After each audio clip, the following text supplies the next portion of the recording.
Welcome to Codex History of Video Games. My name is Tyler Osby. And I'm Mike Coletta. And this week, we are doing a console aesthetic tier list. We're going to be ranking consoles by just how good they look. Exactly. We are judging books by their cover this episode. Big time. You're going to hear some of your favorite consoles in here get torn to shreds. You're also going to hear some of your least favorite consoles be elevated above the rest. I'm sorry to say it, but that's the way it is. We're doing it. That's just how we live our lives this episode. Do you want to just get... Well, I guess we should... So I am using a book to help me out with this today. Should I mention the book? I should mention the book. Sure. I got it. So this is a book called The Game Console 2.0, A Photographic History from Atari to Xbox by Evan Amos. And it's a great book. It's got all these really high detailed pictures in here of all these consoles. Now, there are so many consoles in this book. We couldn't possibly cover them all in an episode. So we're just going to do the ones that we know. Specifically, yes. Like we've had experiences with in our lives. So sorry, all you Fairchild, Channel F, or Magnavox Odyssey fans or FM Tonys. I can't believe I just discovered the FM Tony looking at this book, and it's when you read something that you've genuinely never heard of in your life, and you're like, what is, or not FM Towns Marty. Sorry, that's the name of it. FM Towns Marty. I was getting that confused with a Tomy console, but the FM Towns Marty from 1993 is a real console, and I had never heard of it before. And is it aesthetically pleasing? It's all right. Like, if I was going to give it a rating, I'd put it probably in, like, C tier. There's going to be a lot of those, I think, where we're just like, it's all right. I don't know how to rank this against all the other all right consoles. Yeah, because there are some that are just, like, really just home runs look-wise. Yep. You know what I'm saying? Yep. And I think some people may even know what I already am looking at when I say that. So, but we're gonna go for it today. Well, let's not start with the one that I love the most. Let's actually let's just start basic. Let's go NES. The NES. The Nintendo Entertainment System. So there are two NESs. There's the regular one that we all know. There's also the top loader NES. I'm going to add that to our list here because I think it's worth considering separately, but we should rank them both at the same time. That's a good point. Does that feel good? If we rank the variants consoles, at the same time? The variants at the same time, yeah. Or do we want to just average them? Take like the NES, I think, the regular NES, nothing remarkable, not special. Top loader NES, though, aesthetically very pleasing. Do we average those together or do we rank them separately? I think we rank them separately. Let's give them each their due. Because, yeah, I think the regular NES, it's very boxy. I do love the buttons, though. The buttons look so pleasing. They have a satisfying click to them when they release the power button. And I like the one vent look across the top. Yeah. I'm into that.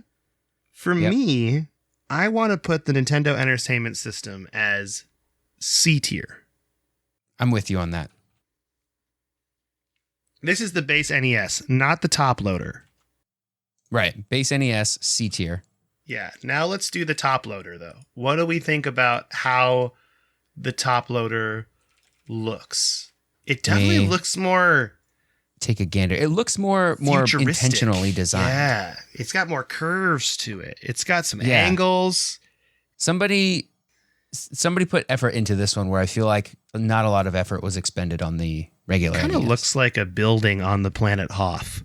A little bit. Kind of does, yeah. So I want to put this redesign as B tier. B tier. That's what I was going to say. I agree with you. B tier. Boom. Just like that. Judging books by their covers, taking a look at them, into it. That's two of them down. Let's just go to PlayStation. Just right away to the PlayStation. And that means we have PlayStation and the PS1, technically. Yeah. Correct? Okay. Yes, that is correct. The early PlayStation. Go ahead.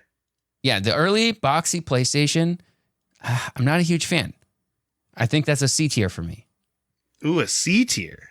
Yep. I do like the circles, like the circle designs on it. It's like crop circles. That's telling why me a message. That's why it gets above a D for me, because of the hidden message in the circles. It is just plain gray. That is kind of an issue for me too. You don't get a lot of color with these consoles, but this is the 90s where everything looks futuristic and matte gray. So yeah, let's go C tier for the circles. Right. I agree with you though. It would be D if it wasn't for the circles. Yep. PS1 is basically the same thing but smaller. It's a little curvier. I think it's more aesthetically pleasing. I agree with you. It is more aesthetically pleasing. It looks... Oh, man. And also, what about the one with the TV inside of it? That was so cool looking. Yeah. Well, that was an extra accessory that is for true. the, It's an accessory. for the PS1. We can't judge Yeah, it. it's an We accessory. can't judge it. But it does look pretty cool with that thing. I'm going to say without the thing, it is kind of in the same boat as the NES. It's a B tier. It's a B tier for me. It does make it go up, but it's not... It's not doing. It's not enough for A tier. It's certainly not enough for A tier. No. Okay, so PS1 B tier. Original Xbox. This is I have the nostalgia OG. for it, but it's a D tier. Looks like butt. Looks like butt. Oh, I don't like man. Okay. This is again. Hey, we're not talking about the console itself. I love the Xbox. One of my favorite consoles of all time. I'm talking about like the butt. look, though. I like the look. Is that weird? Yeah. Is that weird that I like the look? You think I'm kind of... It's huge and it's like, ugh. I don't like it. It looks like it's like, this is the machine, like you walk into a room and it draws your attention to it. But it's also very loud, especially the early revisions of it are very, this isn't very the loud. sound. This isn't the sound tier list. I think aesthetics. I think sound fits. You think under sound aesthetics. fits under aesthetics? I think thought so, we were yeah. just going straight up off of looks. You know what I mean? No, I think sound fits in there. Okay. If it's, Well, in that a case, let's satisfying put it sound. D because it is super loud. I would agree with you there. Yeah. Okay. Xbox super loud, and there were no redesigns of the original Xbox. That's true. It could have used a redesign if you ask me. Yeah. There were later revisions that used like different fans that were like quieter, but they all look the same. Oh man, we should do a controller aesthetic tier list just so we could talk about the Duke. Mm-hmm. I love me the Duke. That's separate from our controller tier list where we ranked them on how usable and fun they were. That's right. All right, let's go to the next one. Is we're gonna pop over to Sega Land, and we're gonna go to the Sega Master System, which means I got to look up what page that's on in my book here. Well, I've got a hot take for you here. Sega Master System F tier. Gross. Wait, are we going to Garbage Master console. System, or you put the Master System, but this isn't the Mega Drive? No, the Master System was before the Mega Drive. Mega Drive, Genesis are the same thing. I think you're mixing those. I'm not. You're not? Because I Promise. have the Mega Drive as 1988 in my book. Yeah. Is that right? That's when it came out in Japan. I'm losing my mind. Okay, yeah. Well, let's look at the Master System then. What's hilarious is I get this wrong constantly. I am the world's worst video game historian when it comes to this. That's why we do the podcast. You can. It's a storage for memories. You don't have to keep this in your head anymore. Oh my gosh, this does look terrible though. This looks just like It looks like someone took a model plane kit and made a console out of it. Yeah, that's exactly what it looks like. This is F tier all the way. This looks terrible. Yeah, it's F tier all the way down. Sega Master System. Sorry about your bad luck.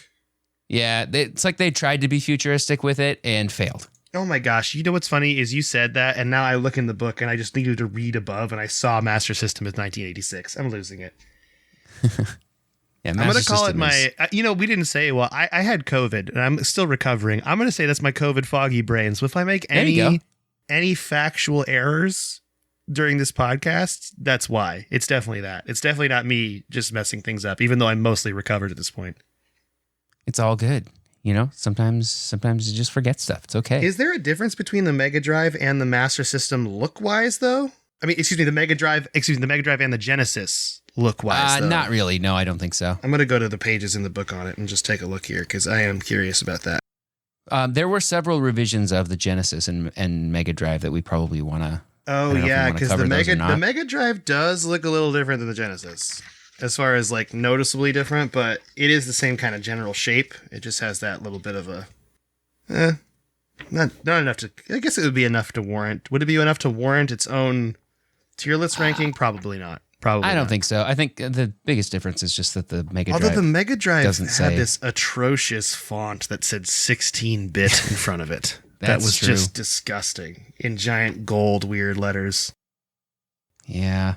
All right. Well, we did the Master System. Let's come back to the Genesis. I'm jumping ahead. Let's do the SNES now. Okay. And then there's the SNES Junior also. Oh my gosh. Oh my goodness. Yeah. This is just a deep dive into. I really want SNES Junior. I think they're cool. How much are those? I don't know. You have to check out the old Okay, eBay, Super probably. SNES Junior mini game console, at $119.99 on eBay. Ooh, That's that not bad. seems pretty high. That's pretty high. I mean, for a Super Nintendo. But So, yeah, I mean, I guess how does it compare to like a regular Super Nintendo? I think I'm looking at this. I think I like the Junior more than I like the Me too. the It's old simpler. one. I mean.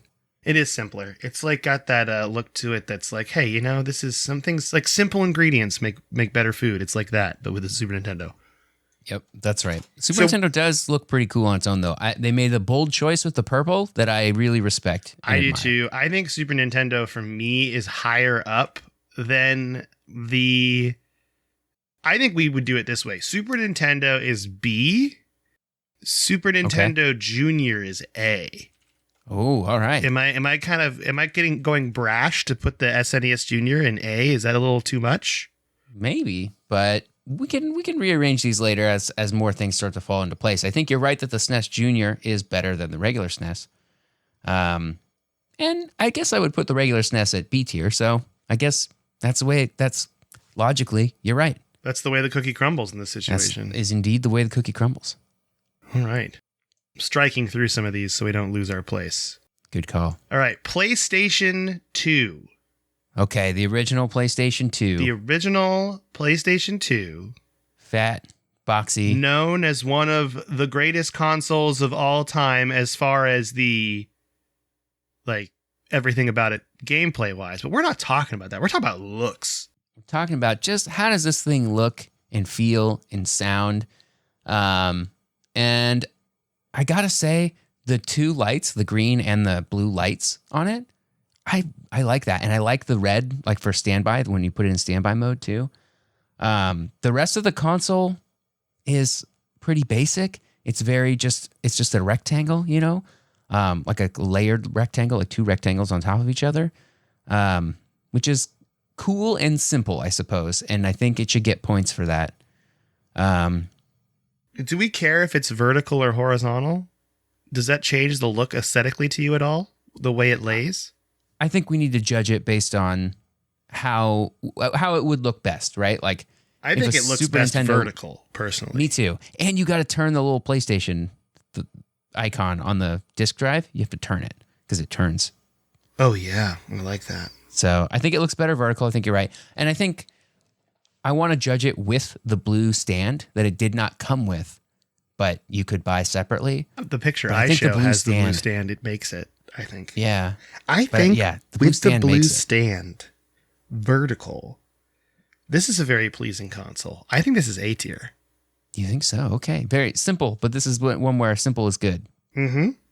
Okay. And the black and blue, PS2. like I've heard is fashion-wise that's a faux pas, but I like it for a video game console. Yeah. I think it works well. I think they made it work. I also liked the white variant also that I think only came out in Japan for that one, but I like that variant. Okay, now we got to do the actual PS2 written like the number 2. Yeah, which is not how they stylized it. I think they still just called it a PS2 or PS2 Slim.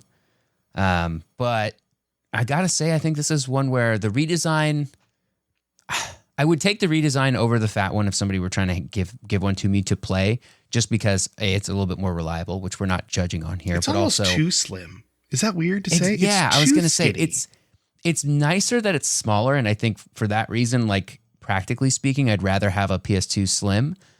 But I think just going off of looks and how it feels aesthetically, I think it just looks like a worse. It looks cheap PS2. It looks cheap, yeah. It looks fake. I think it's very almost functional. I think there are great reasons to hold on to one of those. I wouldn't say get rid of it and get a fat PS2, but like if we're just going off of looks here. You know what it looks like to me, look-wise? You know what it looks like to me? What? D tier. Dang. Yeah. Okay. I mean, maybe it's the picture I'm looking at, but this does not look good. It looks bad. Okay. All right. PS2 Slim D tier. Dang. I probably would have put it at C tier, but I admire I'm feeling ruthless today. Yeah. Ruthless. I admire that. So I'll stick with it. Now, can we take a jump to go back a few generations and talk about what I think is my first S tier console? Yes. And this might be a hot take. Do you think it's a hot take? It might be. It might be. We'll find out. You're going to have to tell me. I think The Atari 2600 is S tier. Now, Wow. my Okay, reasoning please. behind it is me, the very host of this podcast, one of the hosts of this podcast. I'm a sucker for wood grain, okay? And I think the Atari 2600 is not just a video game console, but it's also a period piece.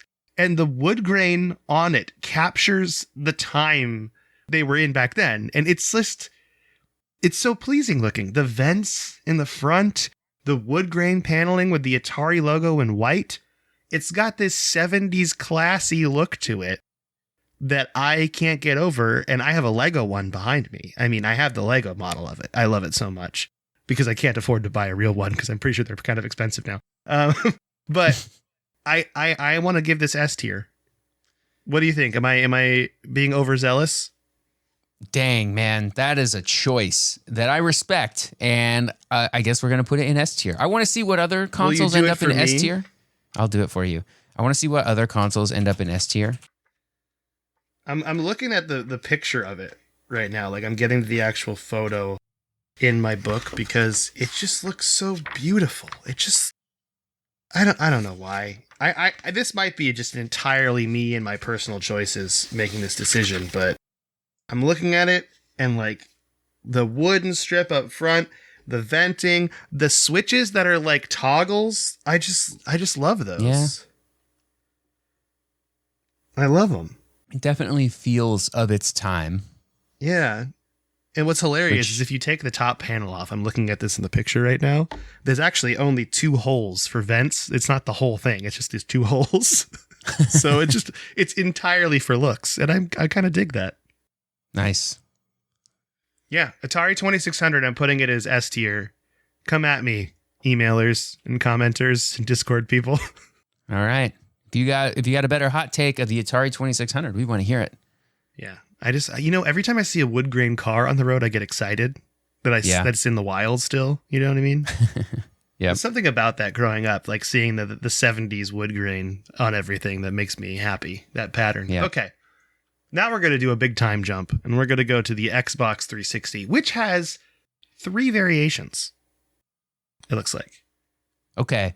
So first I want to rank these 3 just amongst themselves real quick. Okay.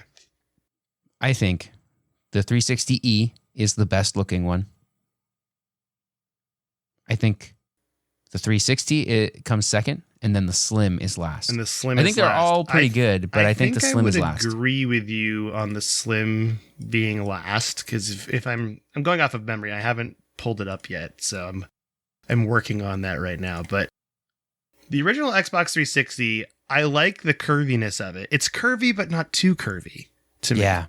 The Slim tries to go for this weird, like, diagonal line cuts, try to make it more, like, futuristic looking, and I think it whiffs it. I don't think it does a good job. I agree. And the E, it really just was trying to make the Xbox 360 look like an Xbox One, which I actually don't mind. And it's a little bit rounder than an Xbox One was. So I think it actually looks better than the original Xbox One. So I think I might disagree with you in that. I think for me, the ranking would be 360 ES.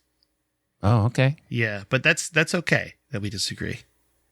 But I just like that look of that hard drive that's slightly elevated. It doesn't look like it matches, and I like that. It's a different choice. Okay. What if we let's put the Xbox 360 and the 360E at A tier. I like it. I think they look good. I like it. And I think the Slim should go down to C or D tier, though, personally. Yes. I'm going to put it in D tier. Nice. All right. So now we just ranked all 3 of those. I like it. Boom. Boom. Got. Thing. Take that. Okay. Let's go back to Sega to Genesis. The top. Oh, wait. Sega Genesis. Nope, Sega Genesis. You're right. Sega Genesis. There's the Genesis 2 also. And then there was a Genesis 3 that came out much, much, much later. So Sega Genesis, that's the one that the original Sega Genesis and Mega Drive, it feels like a product of its time. It feels like it came from the 80s. Yeah, and not in a good way. And not in a good way, yeah. Internal ranking of the three systems. I'm going to put the Genesis 2 at the top, Genesis 3 second, and then regular Genesis last. Yeah, the Genesis 2 is a good looking console, I feel like. It is. And that's the Sega Genesis that I knew growing up. Genesis 3. Every time I Google this, I have a hard time because it's pulling up Bible stuff instead. So I got to make sure I specify. Yeah, the Sega Genesis 3. It looks just kind of like a small stripped down version of the Genesis 2. Yeah. But there's something in its simplicity that I like. Yeah. I don't know if I like the Genesis 3 as much as the Genesis 2 is clearly the winner. So that one, where do you want to put that one at though? I don't think it's A tier. No. I think it's B tier. I don't think it's particularly great. B tier for the Sega Genesis 2. Sega Genesis 1 and Sega Genesis 3, just C tier them? Both? C tier on both? You think they're equal? I personally like the Genesis 1 more than the Genesis 3. Okay. Genesis 1 at C and then Genesis 3 at D? Yeah, that works for me. D tier? Okay. All right. We're making progress here. We're doing it. We're getting it done. The Genesis 3 is like, for those of you who are listening in your car and don't want to Google something while you're driving, Genesis 3 is like a smaller version of the Genesis 2.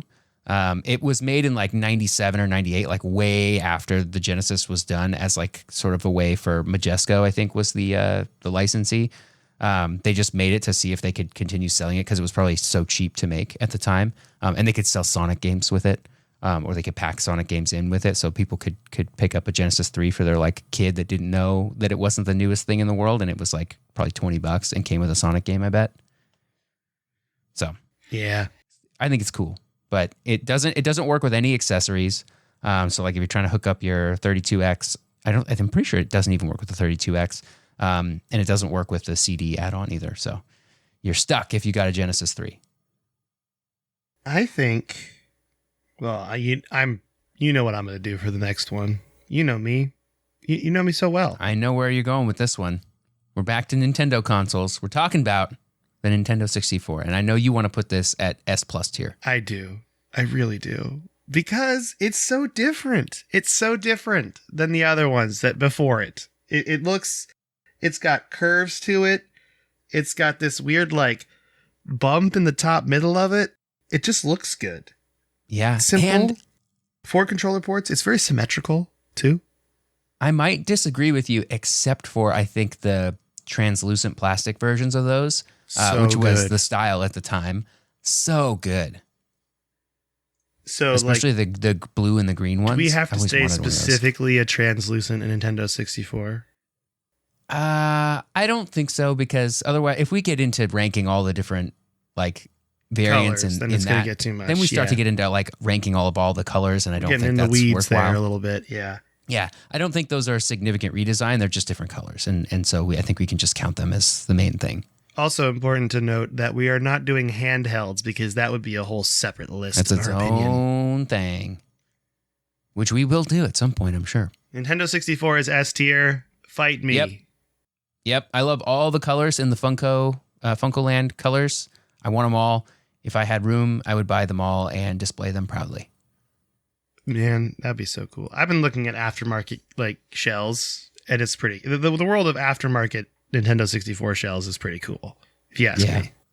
Yeah. There's a lot of cool stuff out there. If you want to get the original translucent color shell, original parts, that's pricey. That's $100, and I'm not going to do that. Because I thought about switching the shell out, because it's it'd be kind of a cool look. But the hard part about the aftermarket shells, though, is you lose the logo of N64. Oh, yeah. Is there a way to remove it? Can you heat gun it, remove it maybe? I don't know. It's not a sticker. Re-stick? I think it's a plastic piece. So I'd have to look. Okay. I'm not entirely sure. I also kind of want to leave mine just as is. Broken vent and all. I just want to let it be what it is. I get that. Okay, next on the list, endorsed by George Foreman himself, the PlayStation 3. The George Foreman grill and video game console. Remember those memes? PlayStation 3. I love it. Yeah. Those are good memes. Those are some good memes right there. That was a good time in history because I was just coming of age where I like was aware of the world when this console came out, and the internet was also doing the same thing. So like it was just like the internet was reacting to all of these consoles at the same time. So the PS3 is special to me alongside with the Xbox 360 and the Wii. But the PlayStation 3 George Foreman original, well, let's rank them here for a second. We got to rank the PS3, the PS3 Slim, and the PS3 Super Slim. And I've got my order in my brain. You want to hear it? Yes, I want to hear your order right now. I'm ready for it. PS3 Slim above PS3. Super Slim last. Super Slim looks like garbage. I'm going to put Super Slim F tier right now. I'm fine with it. I'm totally fine with it. I'm looking at the variants right now in the book I have, because they do have all three variants in this book, which is exciting. And I forgot how beefy the PlayStation 3 was. Oh man, it was a big one. It's a big boy. I think I agree with you though that the PS3 Slim is the perfect version of that. Yeah. And I like that it's missing matte. is the Spider-Man font. That is true. It is missing the Spider-Man font, which is a little bit of a bummer. So we put the Super Slim at F tier. Yeah. Where do we want to put the original PlayStation 3? I kind of want to put it at D tier. Is that D tier? Is that rude? Dang. Well, just because it's so big, like why? I think it looks. I mean, like it looks kind of nice. cool. I like that it's got like the little hatch, like they cut away the disc port opening, so it kind of looks like it looks like Star Wars hangar bay where the disc goes in. I guess that's pretty cool. And on the other side of that, depending on which model you had, there was the door that flipped up and had a whole bunch of memory card readers. Like, yeah. Okay, you know what? I take it all back. Let's put it C tier. Does that sound better? C tier for the PS3. And then that puts D tier for the... Oh, no. Slim, the Slim is better. Above. I think the Slim should go A. Okay. PS3 Slim. It does look good. It looks real good. All right. So next we got to go to Xbox One. And I can just turn around and look at my Xbox One because I have an original Xbox One. I'm going to turn around and look at my Xbox One X. And I think they're all pretty basic. I probably put the One S above everything else. I agree with you. They're not the most aesthetically pleasing consoles by any means. No, they're bare bones. They're simple. And there's something to be said for that. But I think I put the Xbox One S above the One, and I probably put the One X up there too. So it goes S, X, One. That's what I think. Okay. I think the Xbox One original should go C tier. Okay. I don't want to. It doesn't look bad. It's just kind of boring. Yeah. Like that's kind of where I'm It's at. just functional, right? Yeah. The Xbox One S, though, I like the little dot thing. It's got like the dot pattern on it. In front of it. That's like texture. You don't see texture on consoles. Maybe that's also why I love the Atari 2600 so much. It's like the texture thing. To it. Yeah. Yeah. I agree with you. And I think the S was sort of made with aesthetics in mind. The X looks very similar to the S without the dot pattern. Mm-hmm. I agree. And this is the Xbox One S we're talking about. We're not talking about the Series S, which is its own design, and Series X. Gosh, they really goofed on naming these. I'm adding something to our list because I just want to show the dichotomy in my opinions on this. Okay. I see. So we put the Xbox One at C tier. We put the Xbox One Slim above it, so we put that at B tier or A tier? You think the PS3 Slim is better than the Xbox One S? I think the Xbox One S is on par with the PS3 Slim. I would put it at A, and then I'd put the X down at B. Okay. Because it does look a little better than the original. It's like a little sleeker. It's matte black. Yeah. But still keeps the same sort of design, right? I'm adding this to the list right now. We're going to jump to it right now, the one I just added, because I want to show you the dichotomy of my opinions here, and that is that Atari 5200 is an F tier console. Oh, dang. Okay, F tier on the 5200. It just doesn't have... Ew, this is gross. It doesn't have anything redeeming to the look. It's just a black and silver box. It looks like an answering machine from the 80s. It does look like an answering machine. You want to play games on your Atari 5200? Too bad. You got to just leave a message because it's not going to play your games for you. Sorry, I'm waiting for a phone call. Also, we're not even talking about controllers yet. That's a whole nother thing as well. Oh, Like, we're boy. just and doing the 5200, if there was something worse than F tier, the 5200 would get it. Oh yeah, for the I've never controllers. touched a 5200 controller before, but It's man. kind of, well, you know what's funny is you just called it an answering machine, and the controller I'm looking at, it has a number pad on it like a phone. If you gave this to a kid now, they might think it's a phone. The 5200. If They you might, gave it yeah, to them with this and the keypad, they'd think the joystick is like a microphone. Probably. Maybe. Do kids even know what phones used to look like? I mean, If you handed a 5-year-old a 5200, they're not going to know that was a phone. yeah, I remember going somewhere with a kid and they got really excited it was a phone booth. And I'm like, oh man, Yeah. I feel old now. I feel real old. Yeah. My school used to have payphones. Yeah, same. And we all knew the number of the payphone, and if you called at the right time, you knew somebody would like pick up because they were getting out of practice. And then you just talked to whoever picked up the phone, and everybody thought it was hilarious. That is funny. Yeah, you know what, that is funny. You didn't think it was hilarious. It is hilarious. I like It that. is hilarious. The idea of calling a payphone is a very like detective movie thing to do also anyway, so. Yeah, yeah. All right. We destroyed the 5200. Now we're moving on to the GameCube.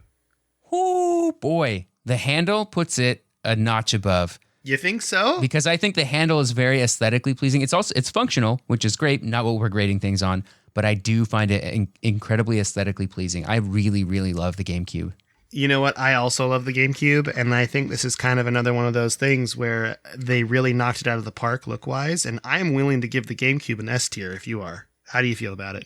I am as well. And I think that there's something to be said for, while we're not grading strictly on this, I think there is something to be said for the shape of the console matching the name. And no other console has ever done that, I don't think. Nothing that I can think of off the top of my head called itself what it is, like the GameCube. It's a cube. It plays games. That's it. Yep. And it's got some the button design on the sides to open the top-loading disk drive. Yep. It never got a redesign because it was already perfect. Yeah, it looks. You couldn't have said it better. Couldn't have said it better myself, Tyler. You nailed it. Let's go. Love S that tier. purple color. Yeah, that purple. It's good. It's got color. So many of these consoles do not have color at all. Yep. They're just black or gray. And that's why the N64 is in the S tier as well, because there were so many colors. That's right. GameCube, knocking it out of the S-tier. park. S tier. Believe Great in job, it. Nintendo. You We don't always love do you, the best, Nintendo. But when you do, you really knock it out of the park. Let's move on to, we're getting real modern now. PlayStation 4. Yeah. The PlayStation 4. Okay. And so we got the Slim and the Pro, because I think the Pro is a significant enough redesign. It's worth considering separately. I'm going to tier list them in my head. I think the original PS4 looks the best. You think so? And then I think you go Slim. And then I think you go Pro. Because the Pro just looks like two Slims stacked on top of each other. It does. I was just about to say that. I'm looking at the picture. It's just got like an extra fin. But I think the original PS4 is still the most I like aesthetically that pleasing. it decided to go at an angle. It's a rhombus. Yeah. From the side, right? That's correct. Yeah. I'd like a diagonal Rhombus. rectangle. It's a rhombus. Where my geometry head's at. I think PlayStation 4. Yeah, not there, not here. I think Oof. PlayStation 4 should be A tier. Yeah. Okay. PS4, A tier. Yeah, I think it looks good. And I think we can PS4. safely put the other ones down, like descending order, like based on what. So it would be the Slim would be B, and then the B tier. and the Pro would be C, because the Pro Yeah, is the I most think it still looks average okay. looking. Yeah. Yeah. None of these are like bad. And I think, yeah. So I think putting the Pro at C tier is fine. Okay. All right. We did it. There we go. So how about we go to the newest Xbox consoles, the Xbox Series X and Series S. Based only on aesthetics, the S beats the X. You think so? It does. It just does. Yeah. You know I what's think the funny X looks dumb. The X, It's like a big It- tower. it looks like a PC tower, but smaller. Like they tried to look cool by being a PC tower, but then they chickened out halfway through and they were like, but we'll make it small. Yeah, it's clearly them trying to like be like, look at it, you got a PC in your living room, that kind of thing. And I don't know Yeah. how I And feel it about doesn't it. fit. If I bought a Series X, I don't know where I'd put it. I honestly don't think I have a place that it fits in my entertainment center. Yeah, I think the S, for me, I like that giant. I like the difference between the contrast of the white console with that giant black vent on the side of it. Yeah, the black vent is a choice, and while it is just a simple like a rectangle, I kind of like it in its simplicity. Sometimes simplicity is not great; it just makes it look boring. Other times, I think it makes it not distracting. Sometimes it works. It just works. I think in the case of the Xbox Series S, I think it just works. Yeah, I think we're gonna put the Series S up kind of high. I want to make it A tier. Okay, I'm with that. I don't think I would buy a Series S because I would want the super That's my whole thing. Yeah, I want Series the most X. powerful one. That's the problem I have too. Yeah, because I think the Series S is okay, but it's in some ways not as good as a Xbox One X. I think the GPU is not as good. Mm-hmm. So there are some games that are like actually better on the One X, which is strange. But we're not ranking them on power. We're ranking them on aesthetics. Series That's S, right. A tier. Series X? I kind of D want to tier. put D. Yeah. Okay. Yeah. We're on the same boat then. Because it's not offensively bad the way the Master System or the PS3 Super Slim or the 5200 are. It's just unremarkable, you know? I wouldn't be trying to hide it in my living room, but I'm also not like trying to display it prominently either, you know? For sure. Yeah. I think for the sake of splitting up these last ones to make sure we don't do the same brand twice in a row, let's jump back up to Nintendo and then go down to the last Sega and then go back to Nintendo. Okay. Does that work? Yeah, it works. So that means we're on the Wii, the Nintendo Wii system. Yep. The Wii is almost similar to the Series S, but because it's like a little rectangle, it's like a step back from the GameCube, I think. However, I give it extra points. The original Wii, the way the disc tray or the disc slot lights up, that's the coolest thing ever. Yeah, and that is cool too. It I used to agree. light up. Remember, you could send emails to your GameCube or to your Wii, and it would light up when you had an email. What? I never did Nobody this. ever did. Yeah, you could. So what I did and what a few of my friends did when we were in high school is we sent an email to our Wii and then never opened it so that the cool blue light would always be on. That's smart. That's super smart. Yeah. So that way it just always looked cool. Oh, one thing we also need to consider is the redesigned Wii. I don't even know. It's not a Wii Slim. But the one that didn't have Wi-Fi that looks like it's honestly F tier IMO. The redesigned Wii. It looks bad. Oh, it does? I never even looked at it. Let me take a look at that. Redesigned Wii. It doesn't even have like a name to it. It's not like the Wii Series 2 or anything like that? No, it's this red one that just looks like a plastic child's toy. Wii Mini, that's what it's called. Oh, yeah. I don't like that at all. Nope. And it didn't have Wi-Fi either. So Wii not Mini, great. F tier. Yep. Get it out of here. Wii Mini. The Wii, though, because of the blue thing, I think I give it B. Like, I still don't rank it super high, but I love It's the blue above light. average. It's above average, Yeah. so B. Okay. Let's just do the Wii U right now while we're on the topic of Wiis here. Okay. It's a little more aesthetically pleasing than the original Wii, I think. But I don't think it pushes necessarily to the A tier. Because it's more or less the same. It's just rounded. It does have the gamepad, which I think we need to sort of consider here because I think that's enough of a part of the console itself that we should probably consider it. But aesthetically speaking, the Wii U gamepad, not great. Not great. In this case, you know what I just noticed about this book? This book also has phones in them, which I find interesting. I'm torn with this one. It's not average, as in it looks unique, but it's just kind of blah for me. Does that make sense? Yeah. It looks like a redesigned Wii. That was another problem with the Wii U, is it also didn't look different enough to be like obvious that it was a new product and not just a gamepad add-on for the Wii. Dude, look at this. You just said that as I'm reading from this book. Poor marketing caused many customers to believe the Wii U's controller was an add-on for the original Wii. Mm-hmm. I want to put this in D tier because I know it's cold, but this doesn't even scream to me that it's with the average group of consoles. It just screams kind of why look-wise. Like you didn't try at all. I'm actually upset about it that they didn't try. Is that weird? Wow. Yeah. Well, I mean, because I disagree. I think it looks better than the Wii. Well, then we're at an impasse here. So what do we do? Where do we put the Wii at? We put the Wii Well, as if a I B think tier. it's B tier and you think it's D tier, we can compromise and put it at C tier. Perfect. Or, if you want to fight for it, we can put it in the D tier. No, let's put it in C tier then. Okay. Maybe I'm being too hard on the Wii U. I think you are. Give it a break. We can't say that. If we sing that song, then we're gonna get. Oh, great! Now we're gonna get demonetized. We're never monetized to begin with. I love it. All right, let's go. Oh, I almost forgot about this guy right here. So we're actually doing okay. Let's go to the Dreamcast first. Let's do the Sega Dreamcast. Let's just get real light with it, because the Dreamcast. I like how small the Dreamcast is. I do too. It's a box, but it's a pleasing looking box with the circle design in the middle and the buttons and the orange light is nice. It's very pleasing.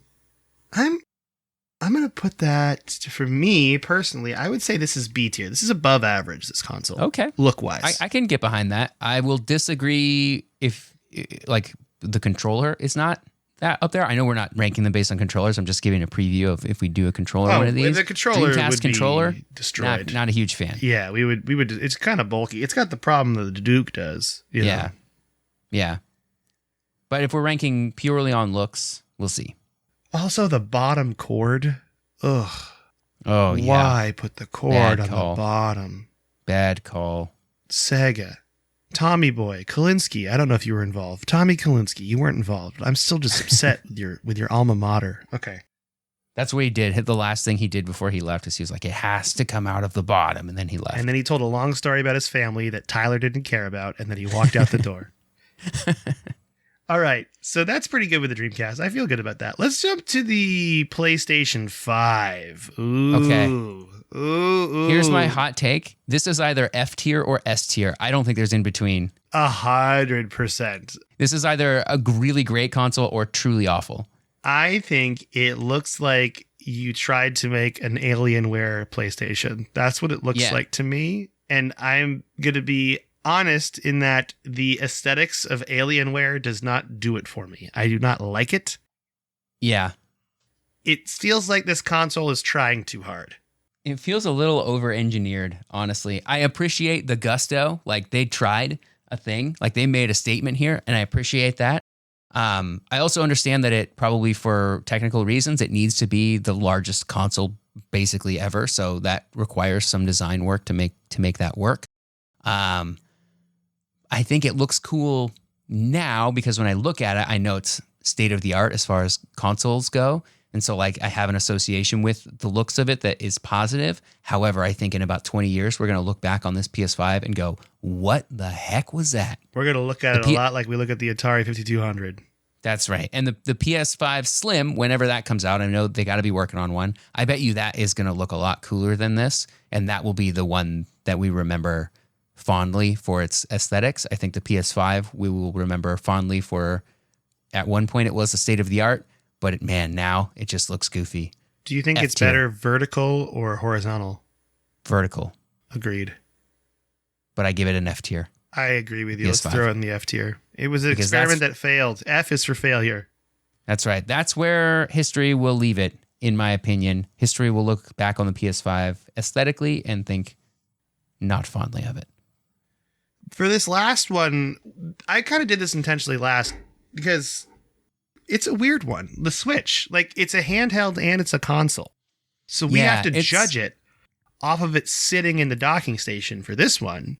Whereas on our handheld list, we will judge it as a handheld console. And I think it's safe to say it's much more flattering as a handheld than it is sitting in a docking station. My hot take on the Switch as a console, D tier. It doesn't look bad the way the PS5 or the 5200 or the Wii Mini just actively look bad. But it is only function. It is not form at all. It does sit good on a shelf. Yeah. with the shape that I like. I'm looking at it right now. It's sitting right next to my Xbox One, and it looks like it fits right next to it because it has this little docking station. It just sits there perfectly. Yep. But it was clearly not designed with aesthetics in mind, and I think that's okay because it is a multifunction piece of equipment, and I would rather it function than look good. D tier, agreed. Let's put it there. D tier. It just looks Now, our handheld version of that is going to be way different. The handheld look. It is. Sure is. So different. Especially when we start talking about the Switch Lite, which we don't talk about here because it is only a handheld. That's right. Mm-hmm. Well, this is good. Do we want to do a quick sum up of what we've done? Do you want to do that for us? Sure. Yeah, I'll take us from the bottom here. F tier, we've got the Master System. Gross. PS3 super slim. Really gross too. Atari 5200, maybe the worst looking console of all time. The Wii Mini doesn't look great. Also, they removed lots of features. I know we shouldn't judge based on that probably, but can't get over it. I can't get over it. No GameCube compatibility, no Wi-Fi. It's just bad. PS5, they tried too hard and got so far, and in the end, it didn't matter. Because it was too big, and it's not an Alienware PC. That's right. D tier, original Xbox. It's just big, bulky. I don't like it. Mike likes it better than I do. I do. PS2 Slim, looks like a PS2 fat, but just smaller. And I think I've got a thing against top-loading CD consoles. Because the PS2 Slim is a top-loading. But the GameCube's a top loader. Yeah, that's true. You're right. We put that in the S tier. So maybe it's in spite of top load. Maybe we'll talk about it when we get there, I guess. Also in the D tier, the Xbox 360 Slim. They try to do some weird angle things with it we didn't like. Genesis 3 looks like a smaller Sega Genesis 2, but not in a good way. I don't like it. Xbox Series X looks like a mini fridge. Or the console version of like wanting to look like a PC. I don't like it. Nope. And then the Switch, which I love the console, but not because of how it looks, especially when it's hooked up to a TV. It's purely function over form. Purely function over form, and I'm here for it. Okay, you ready for the C tier? I'm ready. NES, simple, just a rectangle box. But I don't think the 80s aesthetic has held up particularly well today. And it's they average. Usually get all yellow and stuff. Just an average video game console. Yep. The original PlayStation is also in this list for similar reasons. But the crop circles elevated it a little bit above the D tier. Love the crop circles. Yep. The original Genesis, there's just a lot going on there, but we put it in the C tier. The PlayStation 3. Original PlayStation 3 with a Spider-Man font and everything. I actually kind of like that, how that one looks, but C tier because that's where we put it. Also in the C tier, Xbox One, the original. It's a box. It's a box that plays video games. But it makes a cool beep beep noise when it turns on. Mm-hmm. It looks like a VCR. It does look like a VCR. Looks like a VCR. And then also in the C tier, PS4 Pro, which is just two PS4 Slims stacked on top of each other. Just smooshed. Just smooshed together. Okay, now we're in the B tier. We're getting to stuff that is actually good. First one on the B tier, top loader NES. Love it. Love how an NES cartridge looks sticking out of the top of it. I love that they made some choices with the angles there. I think it's great. I know we're not judging based on controllers, but I do really like the NES Bone controller. And that came with the top loader NES. Also B tier, the PS1. That is the redesign of the original PlayStation. It keeps the same overall idea, but everything is rounder and more bubblier, as was the style in the early 2000s. And I think it holds up a little better than the original PlayStation does. Do you agree? Agreed. I agree. Okay. We also have in the B tier the original Super Nintendo.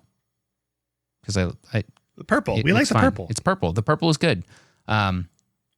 I think it looked different in the Famicom. Super Famicom looked different in Japan. And also the Super Nintendo looked more like the Super Famicom in Europe.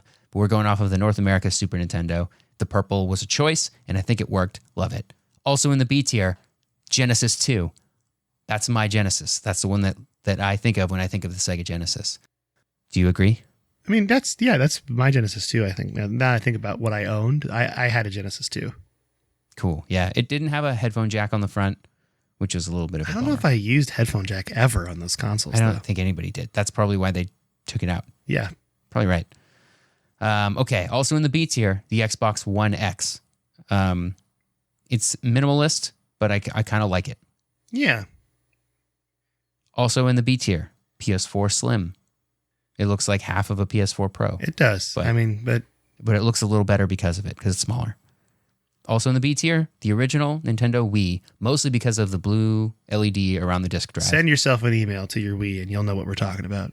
I don't think you can do that anymore. Darn. Yeah. All the Wii stuff is all offline now. So you're probably going to have to do some homebrew stuff, but you can get it. Yeah, I believe in you. Also in the B tier, the original Dreamcast, as if there were any others, but the original. The Dreamcast. Love the orange light. Love the little circle logo, the little It's just squiggly nice. line logo. It's just simple and spiral. nice. Yeah. It's a top loader, so, maybe. Amazed it made it this far with Tyler. You know what I mean? Yeah, I guess so. Tyler, destroyer of top-loading consoles. We've always said that about him. It's true. We've been saying it for 250 episodes. 250 episodes. But now we're on to the A tier, the SNES Junior. Love it. Looks more like a Famicom or the European Super Nintendo. A little bit smaller, though. But I like it overall. Really I want one. Like, that's kind of the console I'm walking away from today, where I'm like, I kind of wish I had a SNES Junior. Yeah, well, time to hit that eBay. Also in the A tier, the original PlayStation 2. Very boxy, but they made some choices, and we think the black and blue aesthetic is very nice. Yeah. And also the lights on the reset switch. And when it sits on the top, like vertical, and it's got the little stand, it looks really cute. The blue stand looks good. I know it's not included, but I think we can judge it. We can allow that part to be in there. That's fine. Okay. We're also in the A tier together are the original Xbox 360 and the Xbox 360e. We think they are tied in terms of looks. The Xbox 360, of course, being the classic we all know. The 360e being the super slim version that came out right around the same time as the Xbox One. So it tries to match the aesthetic of the Xbox One a little bit, which I kind of appreciate. It's a little bit curvier to make you know that it's older from a time where things were more curved, but I like it. Yeah. I think the 360e is great. It looks nice. Yep. The other thing about the 360 Slim is that the 360 Slim is actually the best one to pick up if you're trying to do mods, because you can mod any 360 Slim with a hardware mod, and they're a bit more reliable than fat Xbox 360s. If you pick up an Xbox 360e, there's a slight chance you're not going to be able to mod that thing. And so you got to know what you're getting before you buy it. You can't just buy it sight unseen if you're trying to mod them. So mod tips from Tyler. Love it. Mod tips. Yep. Also in the A tier, the PS3 Slim, which we think is the pinnacle of PS3 design. Love the curves. Love the slot loading tray, which is in the original PS3, but not in the super slim PS3, which is a top loader and therefore garbage. I would argue it's just the right amount of PS3. Yeah. It's the Goldilocks zone of PS3. I agree. Also in the A tier, Xbox One S, which is nice because of how small it is, and the minimalist design of the boxiness, I think works for it. And we like the circular vent, the black circle. I love with that the circular vent, man. I kind of want one, but again, the need for me to have the highest powered thing is stopping me, because they're always around. They're at Costco all over the place, these Xbox One S's. Yeah, they're good consoles for somebody nowadays who's like, I think I want to get into gaming, but I don't know where to start. Oh, wait, the Series S is what I'm talking about, not the Xbox One S. Excuse me. Oh, you're right. I was also talking about the Series S. Well, the Series S is also in the A tier. Yeah. So just... but I think the Series S is a good console for somebody. This is not aesthetics, but if somebody's like, I want to get into gaming, but I'm not really sure where to start, what to do, I would be like, get a Series S because they're not super expensive, and get a couple months of Game Pass, and then just go to town. Just go to town. Enjoy your life. That might be going up in price soon, which is going to bum me out pretty hard. The Game Pass. I might drop it depending on how far up it goes. Yeah, I think it would have to be pretty expensive for me to drop it. I think it's just such a good deal. I'll stay. 25, I might drop. Yeah, well, just buy a whole bunch of months in advance. That's a good point. I could try that. I've got Game Pass paid for like 2 years. Dang, I should do that. Just do that, yeah. And then you don't have to worry about it for a long time. Also in the A tier, the original PS4, because I just think the angles are good. It's boxy, but the rhombus looks good. That man. might be one of that. Now that we're doing this, I might bump it up. You might bump the PS4 to S tier? Do you think is that too much? I think that's too much. You think, okay, maybe I'm sorry, everyone. I'm going Sony blind. I'm just looking at this console and how much. Maybe I just love rhombuses. I don't know. Let's move on. Yeah. So we already talked about the Xbox Series S. Now we're onto the One S, which is just kind of a smaller version of the Xbox One. I appreciate it. I like how it's the same thing but smaller. I think that the big thing for me I'm learning is I don't like big bulky consoles. Like that's another reason the PS5 is down there. Is it looks not only do they try to go like really crazy with it, like we're standing out, but it's just way too big. It's way too big. Yeah, it doesn't fit in a lot of places in my like shelves next to my TV. Like I had to make special room for it, which I will also have to do if I ever get an Xbox Series S or Series X. But I don't know what I'm gonna do. Yeah, I kind of want to put the Series X. No, it'll stay D, because it's where D is bad enough for the Series X. It's not trying too hard, but it is too big. Yeah, I agree. Okay, that brings us to the S tier. Oh, I'm gonna name off. I love it here. The Nintendo 64, which has wonderful curves, great color choices. The translucent shell. You can see inside. It's so cool. It's so early 2000s, so cool. 90s, late 90s, early 2000s look. Yep. They did really. Did they do that going into the early 2000s? They did that, right? Yeah. And then it kind of died in the mid 2000s. The whole like translucent neon color plastic. Yeah. Yep. I'd say it died right around the time Apple moved away from it in like 2002 when the iMac G4 came out. It was like the iMac came out in like 98. Oh, and for like the next like 4 years, everything wanted to look like an iMac. My computer lab got those in my elementary school. It was a big day. It was pretty exciting. Yeah. Yep. And then everything wanted to look like an iMac, including the Nintendo 64. Most things did not look great when they were copying Apple. Nintendo nailed it. They did. They really nailed it. And their Game Boys nailed it too, but we're not talking about Game Boys. We got to move on. I'm Translucent purple Game Boy. Oof. Oh, it still looks good. I can't tell if it looks good or if it's just nostalgia, because that really takes me back. But maybe that's part of it. Yeah. Okay. Also in the S tier, the Nintendo GameCube. Even though it's a top loader, I think the purple is great. The handle. We love the handle. And I also think the little button for ejecting the disc, when you pop the lid up and you have to push the little thing to get the disc to pop up. Love that feeling. I really like that. Satisfying. Love it. What's hilarious is I looked in the book at the GameCube when we were doing this, and I have two GameCubes to my left I could have just looked at, but that's fine.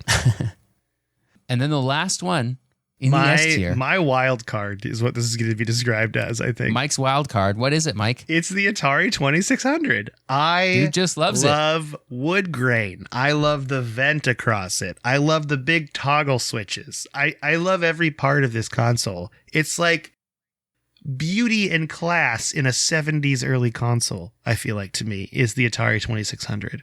It's you put that in your wood grain van, get a little CRT TV in there. Oh, yeah. Live your truth, 70s guy.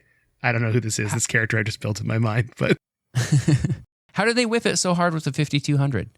They just walked away from what they knew. This Atari 2600 is great because they designed that console, I think, for the aesthetic of a 70s living room. Yeah, I think you're right. With wood grain TV paneling, and like it matches your TV. It's so cool that they did that. And then the 5200, they're just like, it's a gray and silver and black box. You can't do that, Atari. It's an 80s aesthetic that does not age well, I think. Exactly. I bet when it first came out, it probably looked cool and futuristic. But it's just one of those 80s aesthetics that has not aged well. Some things have. Things with like bright colors, usually. Loving the 80s. The like beige, brown stuff that came out of the 80s looks bad now. I don't know how it looked back then because it wasn't around, but nowadays I don't like it. I'm going to call Nolan Bushnell and tell him he goofed. Tell you that much. Yeah, thank you. Mm-hmm. But not on the 2600. Tell him I personally says he goofed with the 5200. Hey, just want to let you know, my personal friend and co-host of my video game podcast does not Shigeru Miyamoto. does not like the Atari 5200. Just name drop Shigeru Miyamoto. Maybe you've heard of him. Maybe you've heard of this guy, Shigeru Miyamoto. Yeah, I think this is a good list. We've done it. we've done it. Yeah. I'm happy with where we ended up here. Me too. All right, let's read an email. We got one email to read. You want to do it?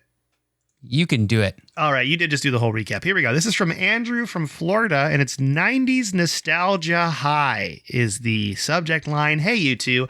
I'm still working my way through the OG series versus bouncing through episodes based on topics that intrigued me like I was doing before. And like a psychopath, he says in parentheses, was going to hold off writing till I was up to date, but your N64 episode hit me with a wave of nostalgia. Funny enough, it wasn't even the N64 segment, but the love for GameWorks.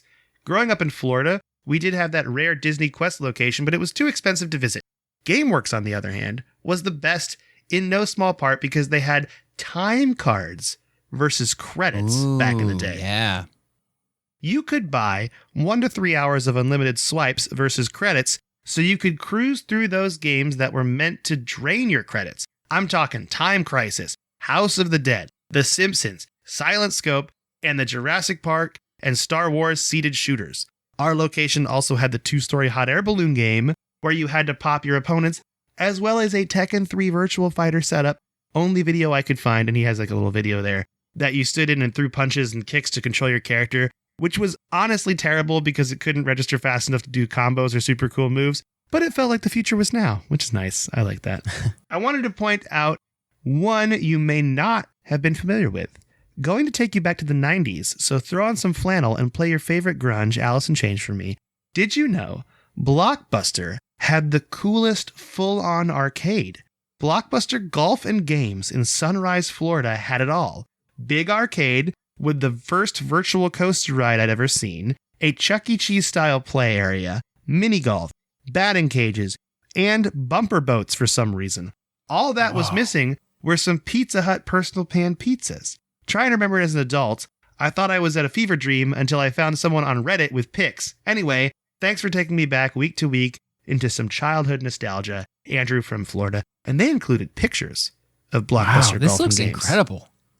Man. Blockbuster Golf and Games. It does. Wow. So I guess I could just do a little aside here. I had my bachelor party last weekend, which is one of the reasons why we couldn't record. And I went to Ground Control in Portland. And we played some games. But you know what game like stood out to me as like really fun still and holds up? Hydro Thunder. Really? I played Hydro Thunder, and I don't know why, like, just racing my friend was just so fun. I raced, like, everyone in my bachelor party. We all took turns sitting down racing each other on this Hydro Thunder machine for, like, a good hour, and it was super fun. But, yeah, the arcade is still alive and well. I think you pay for that experience of being on the weird controllers. Like, I know it's kind of outdated now, and, yeah, of course, games at home are better, but there's something about the experience of, like, that weird Tekken 3 Virtual Fighter thing you talked about, or the hot air balloon game that I wish I would have played. That's the one that got away from me because they don't have that at GameWorks anymore. They don't have GameWorks anymore in Seattle. It's gone. Rest in peace. RIP GameWorks. Man, what a great episode. What a great email. Thank you, Andrew. Appreciate it. And now, let's talk a little bit about what you've been playing, Tyler. This week, I just got back from a bunch of traveling where I thought on like the plane and stuff, I was like, I'm going to play so many games. I packed so many game things. I packed my Switch. I packed my little Miu Mini. I packed my handheld PC. I was like, I'm going to play so many games. And then like every time it happens when I get on a plane, I just get really, really tired and then attempt to sleep for like 12 or 13 hours, which is exactly what happened this time. So I carried all these things around and didn't play anything. But I did manage to make a lot of progress on Metroid Zero Mission for the Game Boy Advance on my little Miu Mini. Really loving this mini console. And I have beaten all of the the original story of Zero Mission, because that's a remake of the original Metroid. But after you beat Mother Brain, there's like another segment where you play as just Samus without her power suit. And that's the part I'm on now. So I'm almost done with Zero Mission. But other than that, I haven't really been playing anything because I've just been like recovering from travel for so long. I get that. I went to China, and that's very far away. That is very, very far away. Well, this week, I did something pretty crazy, Tyler. Are you ready for it? I don't think Mike and Philly's ready for it. I beat The Witcher 3 last night. You did it! I rolled credits on the main campaign last night. I beat it. I got the good Congratulations. ending. I feel good about myself. And then I realized about all the extra DLC I haven't done yet, and I'm going to hold off for a while, I think. Yeah, then I think there's a lot of, I want to say it's like 30 or 40 hours. Yeah, and it's good. It's really good story stuff. But Yeah.